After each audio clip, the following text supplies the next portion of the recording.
Kalau masih degil selepas 3 bulan tidak akan dihantar balik ke Malaysia, tetapi masuk ke dalam dungeon. Setiap gereja-gereja besar di Eropah ada penjara di bawah gereja, ada penjara. Untuk padri-padri yang sangat nakal, tidak boleh hantar balik ke rumah sebab ahli keluarga sudah meninggal dunia. Mereka akan dimasuk ke dalam dungeon. So, bila saya sudah dijanji macam itu, saya pun takut. Tapi dapat saya masuk ke hospital mental, dan apabila pakar-pakar cek otak, dia kata okey, ini bukan gila. Alhamdulillah, saya beritahu isteri saya banyak kali, saya masuk hospital tapi bukan gila. Baru-baru ini 26 tahun kami sudah nikah, so dia pun kata okey lah. Saya tengok dalam 26 tahun tidak pernah buat apa-apa yang pada orang gila. Okey lah. So saya di hospital mental, waktu saya ikuti program-program rehabilitasi yang dikendalikan oleh padri-padri yang suruh saya percaya kepada Yesus sebagai Tuhan, Roh Kudus sebagai Tuhan. Ada satu padri kata anggap Tuhan macam air. Saya tengok macam mana? Dia kata Tuhan itu macam air. Air itu dalam biochemistry kita kata apa? Hydrogen, oksigen. Ini hydrogen, oksigen. Kalau masuk dalam freezer sudah beku, masih hydrogen, oksigen. Kalau panaskan, wap keluar. Wap pun hydrogen, oksigen. So dia di hospital mental dia ada saya. Anggap Tuhan macam air. Saya kata apa? Dulu dia kata Tuhan itu ada mata, ada telinga, ada janggut panjang, ada mata biru. Tiba-tiba dia kata Tuhan itu air. Saya pun lagi confused. Masih saya kira ikut agama Konfusius, lagi confused. So saya tunggu masa. Saya tahu kalau keluar dia akan masuk ke dalam dungeon. So saya pun hari-hari doa. Bukan ke Yesus lagi, sebab saya tahu dia manusia. Saya kata dalam bahasa sendiri, Tuhan yang satu, yang bantu Nabi-Nabi dulu-dulu. Nabi Ibrahim kena membakar pun boleh bantu. Nabi Daniel dalam gua ada singa pun dibantu. Yesus di Taman Getsemani pun dibantu. Tuhan itu tolonglah saya. Macam mana saya? Tiba-tiba saya jumpa seorang pakar dalam teologi, namanya Profesor Dr. Karl Rahner. Orang itu tulis sekarang buku tentang ketuhanan Yesus, masuk juga dalam hospital mental. Dia tulis buku hampir 140 bahasa diterjemahkan. Hingga satu gereja baru di Amerika Syarikat, bukan saja ada gambar-gambar patung, gambar beliau, Profesor Dr. Karl Rahner ada. Orang terkenal, kalau jumpa mana-mana padri Kristian, tanya dia, siapa itu Profesor Dr. Karl Rahner. Kalau padri kata tidak kenal, itu bukan padri. Sebab padri semua mesti baca buku yang dikarang oleh Profesor Dr. Karl Rahner, dan di belakang buku ada gambar beliau. So saya pun sebelum itu tidak pernah jumpa, tapi buku dia, buku wajib, mesti dia hafal. Sebab so, bila saya tengok Profesor Karl Rahner di hospital, saya mau tahu kenapa dia dimasukkan. Sedangkan dia orang hebat. So, satu hari, saya tidak boleh pergi kawasan PDIP, tapi satu hari saya tengok hari Minggu, orang Swiss tidak turun kerja. Saya bawa makanan, saya pura-pura, saya beritahu orang ketua dalam dapur, boleh saya bantu. Saya masuk sana untuk beri makanan, waktu itu saya mau bincang dengan dia. Bila saya pergi, dia kata, saya tanya dia, Profesor, boleh saya tanya soalan? Saya ada 2 soalan paling penting untuk saya. Dia kata, jangan tanya. Hari ini saya dalam keadaan mabuk. Cakap pun macam orang betul-betul dalam keadaan. So saya tanya tukang dapur, kenapa padri besar itu mabuk? Oh, dia sudah tahu kah ini?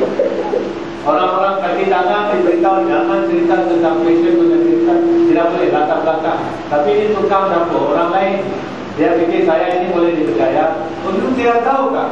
Semenjak dia tulis tidak tahu apa satu buku, tak dapat minum. Dia minum whisky sama whisky dengan rum dengan macam-macam hingga hari-hari dalam keadaan mabuk.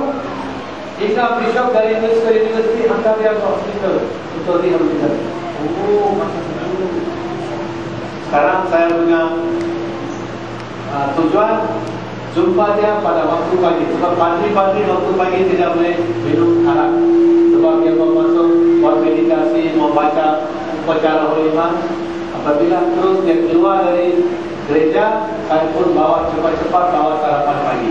Kali ini saya masuk bilik, saya kata, excuse me, Profesor, saya tidak lama mau dikeluarkan. Saya ada 2 soalan. Ini atau ini matter of life or death. Saya cakap betul-betul. So dia pun kata, apa soalan? Saya kata, betul tak Yesus itu Tuhan ataupun anak kepada Tuhan? Oh, dulu saya dengar dulu ada tidak percaya dengan Trinity. Jika dalam satu ada pakar hospital berita, okey, cepat tutup pintu, tutup jendela. Bila dia suruh saya tutup pintu dengan jendela, saya nampak dia punya meja panjang, lebih panjang dari meja ini. Dia buka semua drawer, cek.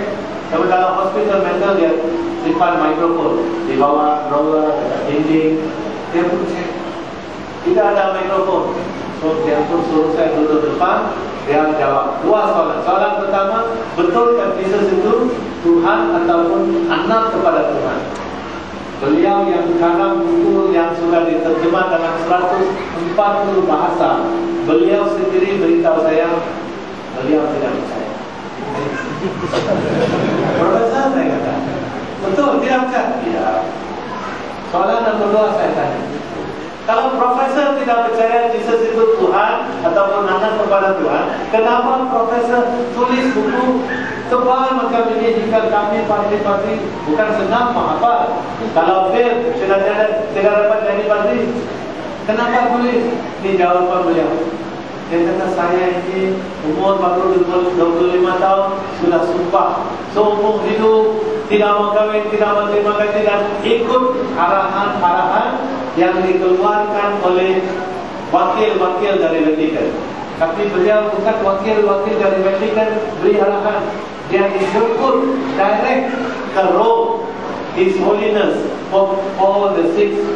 Pada masa itu ketua gereja seluruh dunia Kristen Katolik beri arahan kepada beliau untuk karang satu buku tentang the divinity of Jesus, tentang ketuhanan Yesus.